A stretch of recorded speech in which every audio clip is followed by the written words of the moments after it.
नमस्कार, आप देख रहे हैं परफेक्ट खबर 24 और मैं हूं शिव प्रसाद तिवारी। अभी हम लोग आए हुए हैं सरपंच और पंच जिन्हें पंचायत का न्यायाधीश कहा जाता है और आज प्रखंड मुख्यालय पे इन लोगों का धरना का कार्यक्रम हुआ है। 11 सूत्री मांग को लेकर इन लोगों ने प्रखंड मुख्यालय में बैठा और प्रखंड मुख्यालय में बैठने के बाद अपनी मांगों को प्रखंड विकास पदाधिकारी या संबंधित पदाधिकारियों को दे करके अपनी बातों को माननीय मुख्यमंत्री बिहार सरकार तक पहुंचाने का काम किया है। लेकिन सबसे बड़ा विडंबना की बात यह है कि आज क्या बात है कि बिहार सरकार के अंदर चाहे वो सरपंच हो, चाहे वो मुखिया हो, चाहे वो किसी भी डिपार्ट के हो, यहाँ तक कि पत्रकार तक पटना में जाकर के धरना दे रहे हैं और अपनी सुरक्षा की मांग कर रहे हैं। ये क्या हो गया है? क्या हो गई है इस बिहार को जहाँ पे कि सारे लोग अपने आप को असुरक्षित महसूस कर रहे हैं और सब लोग अपना-अपना मांग सौंप रहा है। क्यों? उनका डिमांड क्यों नहीं पूरा किया जाता है? क्या मांग है? क्या बात है? ये स्वयं मैं बात करता हूँ सरपंच संघ के सरपंच एवं पंच संघ के हरसिद्धि के प्रखंड अध्यक्ष एवं स्वयं ये जिला के जिलाध्यक्ष भी हैं। इनसे इनकी बात सुनते हैं। नमस्कार। सर नमस्कार सर, आपके जी, चैनल को जी, आपको जी, बहुत-बहुत बधाई सर। सर हम लोग का 11 सूत्री मांग एक दिवसीय बिहार सरकार के सौतेलापन व्यवहार के लेकर के रखे थे, राज्यव्यापी था। तो 11 सूत्री मांग में सर हम लोगों का जो नियमावली में दिया गया है, वो अभी तक धरातल पे नहीं उतरा है सर। जी, और हर जगह हर बात पे सरकार सौतेलापन व्यवहार और हम लोग को अपेक्षित कर रही है। हम लोग का मांग है सर कि अगर न्यायपालिका से जुड़े हैं तो न्यायपालिका की तरह सुविधा मिले, उस तरह का हम लोग का संसाधन मिले, एमएलसी में वोटर बनाया जाए और ग्राम कचहरी सचिव और न्याय मित्र जहाँ रिक्त सीट है उसको अविलंब भरा जाए, उसकी बहाली हो और लंबित भत्ता जो हम लोग का है, बाकी है जो आज तक नहीं मिल पाया आइए है, इधर मुखिया जी इधर आइए। वो हम लोगों को मिले। उसके बाद सर हम लोग का एक सिस्टम वित्त आयोग का पैसा आता था, तो सर 2 साल से रुक गया है, जिसके बहुत कुर्सियाँ पहले कुर्सी खरीदने के लिए मिलती थी, कुर्सी वगैरह सब टूट चुकी है, पैसे आएँगे तभी सर कुछ भी हो सकता है।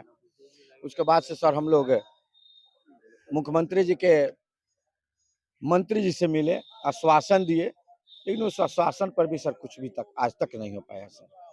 ये आपको ऐसा लगता है कि मैं जैसा सुन रहा हूँ या देख रहा हूँ, शायद आप भी देख रहे हैं चूँकि आप तो जनप्रतिनिधि हैं, न्यायाधीश हैं, आपके पास लोग न्याय माँगने आते हैं, तो क्या आप खुद सुरक्षित महसूस कर रहे हैं? नहीं सर, असुरक्षित महसूस है।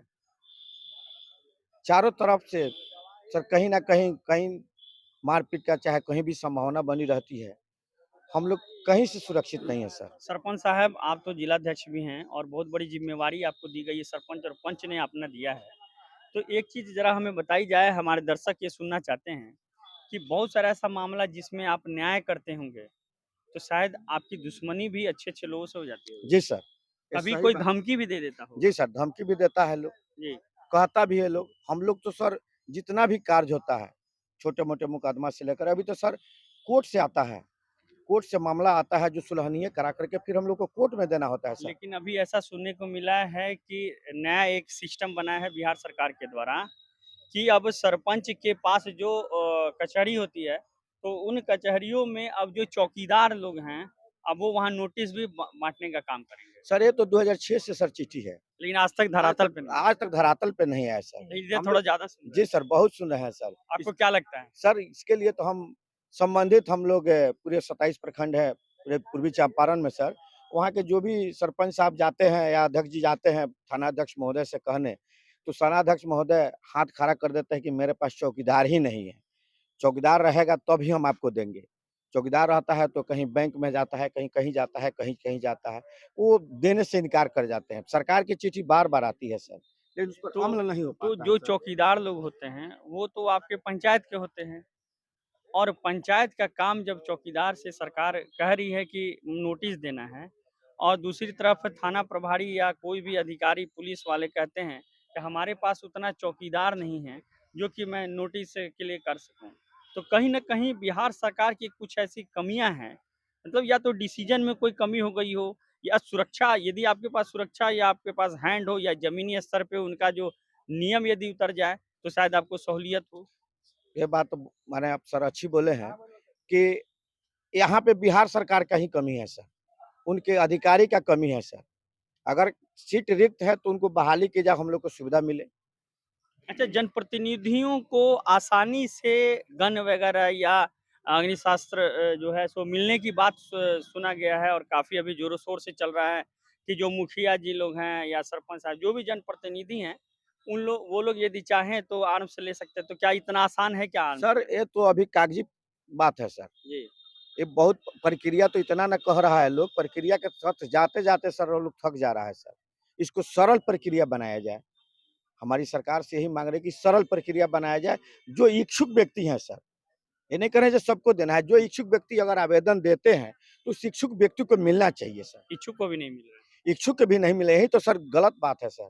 जी। यही तो हम लोग को रोना है सर, कि सरकार के पास हम लोग के पास किसी तरह का कोई अहमियत नहीं है। सरकार चुनाव करा रही है सर। यदि आपकी माँग अभी 11 सूत्री माँग पूरा नहीं होती, फिर आगे का क्या? सर हम लोग 2 अक्टूबर को गांधी आश्रम भितिहरवा से हम लोग पटना के लिए माने है प्रस्तावित है सर। उसके बाद पैदल ही प्रस्तावित है सर। उसके बाद सर अगर सरकार इसके बावजूद भी सरकार के कान में अगर जू नहीं रेंगती है, तो हम लोग पंच सरपंच सामूहिक इस्तीफा देने के लिए सर बाध्य होंगे। इसको कि हम लोग चुनाव सरकार कराए ही नहीं, अगर कराए तो उसकी तरफ सुविधा दे। चलिए ये सरपंच और पंच संघ के जिलाध्यक्ष हैं राजीव रंजन जी। जी, राजीव रंजन। राजीव रंजन जी जो कि काफ़ी कर्मठ हैं और काफ़ी अपने जो जनप्रतिनिधि लोग सरपंच, पंच उनके अधिकारों के लिए लगातार लड़ते रहते हैं और अपने क्षेत्र में भी, अपने पंचायत में भी काफ़ी मतलब न्याय करते हैं। पंच उनके अधिकारों के लिए लगातार लड़ते रहते हैं और अपने क्षेत्र में भी, अपने पंचायत में भी काफ़ी मतलब न्याय करते हैं, काफ़ी लोकप्रिय हैं और ये दोबारा भी चुनाव जीत के आए हैं, शायद जी दोबारा सर, जी सर। ये दोबारा ये चुनाव जीते हैं। तो आखिर में कहीं न कहीं बिहार सरकार के मुखिया को ये सोचनी चाहिए यानी मैं सीधे तौर पे नाम लेकर कहूँगा कि बिहार के माननीय सुशासन बाबू नीतीश कुमार जी, आपसे ठीक है पत्रकार कहीं आप आपके नज़रों में कहीं गलत होगा कि शायद मैं अपने मनगढ़ंत में बात कर रहा हूँ, तो आपके सामने प्रत्यक्ष ये सरपंच और पंच का ये पूरा नहीं संघ सर, हम खड़ा है। लोग का दर्द है सर। जी, बिहार सरकार के प्रति दर्द है सर, दर्द के साथ कह रहे हैं सर। जी। चलिए चलिए नीतीश बाबू मेरी बात यदि आपके कानों तक जाए तो ज़रूर प्रयास करूँगा कि इनकी दर्द को सुनें और इन्हें सुरक्षा दें चूँकि ये न्याय करते हैं। न्यायाधीश को यदि खुद सुरक्षा नहीं मिलेगा, यदि खुद सुरक्षित नहीं है तो दूसरे को सुरक्षा की बात मैं छोटे से शब्दों में तुरंत अभी ख़त्म करूँगा और यहाँ मेरे बगल में अभी मैं अचानक इन्हें देखा हूँ, ये माननीय मुखिया जी हैं। मुखिया जी, आप किस पंचायत के मुखिया हैं? भीवाढार जी। आप लोगों को हथियार वगैरह तो मिला ही होगा, बड़ा नहीं, सरकार नहीं, कह रही है कि आप लोगों को हथियार वगैरह सुरक्षा दिया सब जाएगा। सब गलत बात है, सब ऐसा कुछ नहीं है। रंगदारी-वंगदारी मिला है कि नहीं अभी तक? रंगदारी की धमकी अइबे किया था, देखिए, रंगदारी का धमकी मिल गया है मुखिया जी। जान से मारने की भी धमकी मिला था। अच्छा, कितना पैसा माँगा था? पैसा तो ज़्यादा नहीं माँगा था, ये परिवार के सदस्य पर 1-1 लाख रुपया माँगा था। अच्छा, जान भी माँग लिया था ये जान लोग? नहीं तो सबको नहीं जान देने मार देंगे, हाँ। अच्छा, तो ये बताइए कि आपकी सुरक्षा के लिए अभी क्या-क्या व्यवस्था बन गई है? कोई व्यवस्था नहीं बनी है। मतलब मुखिया जी अब अपने ही रहमो-करम पे अपने रहम चलेंगे, कर्म पे चल रहे ज़िंदा हैं। हैं, हमारे साथ हैं और ईश्वर करे कि ज़िंदा रहेंगे क्योंकि हम पत्रकार लोग जो हैं सो सबके सुरक्षा के लिए डिमांड करते हैं, माँग करते हैं और बिहार सरकार के मुखिया जी को ये ज़रूर कहना चाहेंगे कि आखिर में कुछ न कुछ तो कारण है।